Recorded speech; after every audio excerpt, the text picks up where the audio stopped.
제약 미개척 분야? 이것도 또 못 참지라는 키워드가 나와 있는데요. 어떤 이야기일까요? 볼게요. 네, 글로벌 RNA 신약 전쟁 뛰어드는 K-바이오라는 기사가 나와 있습니다. 미개척 분야라고 보여줬던 리보엑산 RNA 치료제 분야 쪽에 글로벌 제약 바이오 업계들이 관심을 보이고 있습니다. 사실 이 RNA 같은 치료제는 질병을 유발하는 그 유전자를 원천적으로 차단하는 치료 방법이잖아요.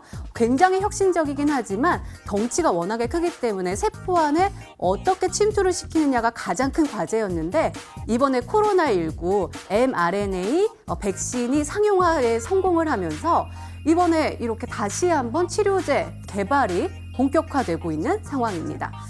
워낙에 혁신적이기 때문에 앞으로 항암과 뇌질환 등 광범위하게 적용이 될 수 있을 것이다 라는 기대감이 확대가 되고 있는데요. 현재까지로는 국내보다는 해외에 더욱더 활발한 연구가 이루어지고 있습니다. 최근에 JP모건 컨퍼런스에서도 RNA가 대세가 되고 있다는 그 흐름이 뚜렷하게 나타났는데요. 자, 지지부진한 제약 바이오 섹터에 RNA 신약이 새로운 훈풍을 불러줄 수 있을지 그 전략에 대해서 잠시 후에 자세하게 이야기 나눠볼게요.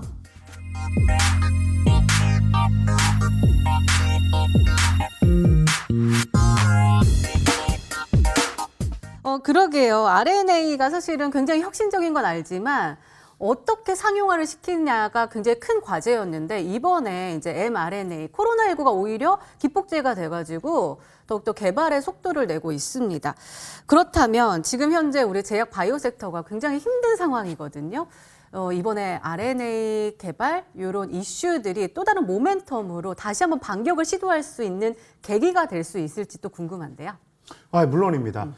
제가 바로 어제 출연해서도 이제 제약바이오 다시 봐야 된다라고 좀 말씀드렸고, 이제 진단키트 같은 경우는 우리나라 시장 전체 퍼보다도 낮은 종목들이 굉장히 많을 정도입니다. 그러니까 통상 우리 시청자님들도 제약바이오 하면은 일단 딱 벌써 이제 선입관 두 가지가 딱 있으실 거예요. 한 가지는 이거는 한번 된다고 하면 대박이라고는 하지만 이 정말 잘 되는지, 하도 중간에 임상 진행되다가 여러 가지 말이 많다 보니까 좀 거품이 많은 거 아니냐, 이런 부정적인 시각이 굉장히 많으실 겁니다. 근데 또 한편으로는 지금 아직도 코로나가 극복되지 않은 상태에서 여러 가지 우리 기업들이 이제 과거에 비해서 훨씬 더 전 세계 무대로 나갈 길이 열렸는데 지금 너무 좀 답답한 거 아닌가? 지금 굉장히 이 정도 주가면 한번 사봐야 되는 거 아닌가? 그러니까 기대 반, 약간 그냥 싫어하시는 분들은 처음부터 끝까지 싫어하는 약간 그런 성격이 바로 제약바이오인데 저는 지금 제약바이오 굉장히 좋은 시기라고 생각합니다. 제가 제약바이오를 좋은 시기라고 생각하는 이유 중에 하나가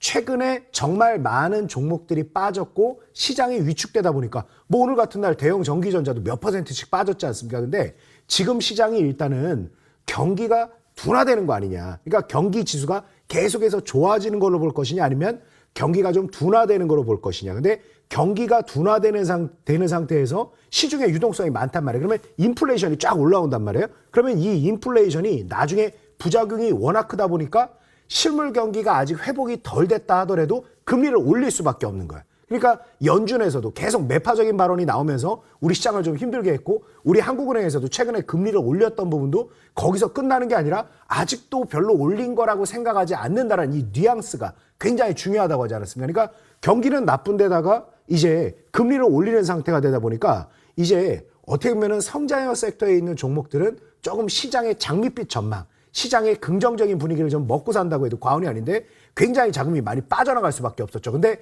다른 중요한 이제 활발하게 움직일 만한 섹터도 많이 있습니다만 제약바이오는 그 중에서도 정말 악재와 악재는 다 나왔다라고 생각을 하시면 됩니다. 오늘 지금 나오고 있는 얘기가 또 지금 방금 전에 앵커인으로 나온 이 뉴스 같은 경우 봐도 이제 RNA가 얼마나 놀라운 기술력이고 이게 얼마나 커질지를 얘기하는 그런 중요한 또 한 번 확인하는 내용이라고 보시면 되는데, RNA 관련해서 제가 또 서린바이오도 많이 말씀드렸고 여러 진원생명과학이라든가 지난 여름에서 가을 동안 정말 혁신적인 기술이고 이게 놀라운 기술이라 해서 우리나라뿐 아니라 전 세계를 깜짝 놀라게 했던 부분이었는데 벌써 지금 한 몇 달 지났습니까? 몇 달 지나지도 않았는데 오히려 그때 평균 매물대는 고사하고 장중 저점을 대부분 이탈해버렸단 말이에요.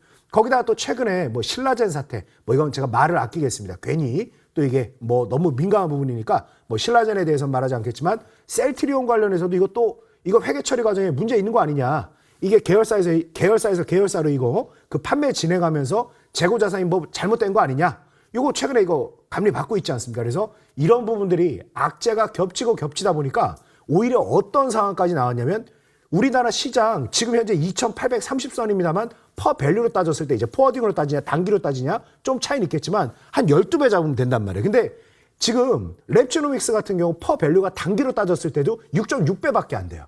그러니까 성장 섹터라서 굉장히 비싸고 거품이 많네라고 우리 시청자님들이 생각하는 것 그게 통상적인 생각인데 워낙 지금 많이 공격을 받다 보니까 현대차, 기아차 그러니까 전통적인 캐시카우 사업부를 가지고 있는 자동차 회사들이랑 랩지노믹스, 제약바이오, 헬스케어 기업이 퍼밸류가 그러니까 성적표가 똑같은 수준까지 왔어요. 굉장히 좋은 시기가 되고 또 한 번 부각될 가능성이 굉장히 높다. 그래서 지금 시간이 길진 않으니까 짧게 요약하면 최근에 이제 또 정부에서 워낙 오미크론 확진자가 많으니까 PCR 방식을 바꾸기로 하지 않았습니까? 그래서 이제 보건소 가가지고 이게 검사받는 거를 바꾸고 이제 자체적인 진단키트로 해라 이 얘기 아닙니까? 그래서 진단키트 관련된 부분 이미 매출이 잘 나오는데 더 나오고 더 일상화될 가능성이 높다. 그래서 제약바이오, 코로나 관련된 진단키트도 좋고 RNA, 진원생명과학, 서린바이오 굉장히 좋은 위치고 본래 본업이 잘 되는 메디포스트 굉장히 좋은 흐름을 보일 것이다. 이렇게 말씀드리고 제약바이오를 사세요라고 말씀드리고 싶습니다.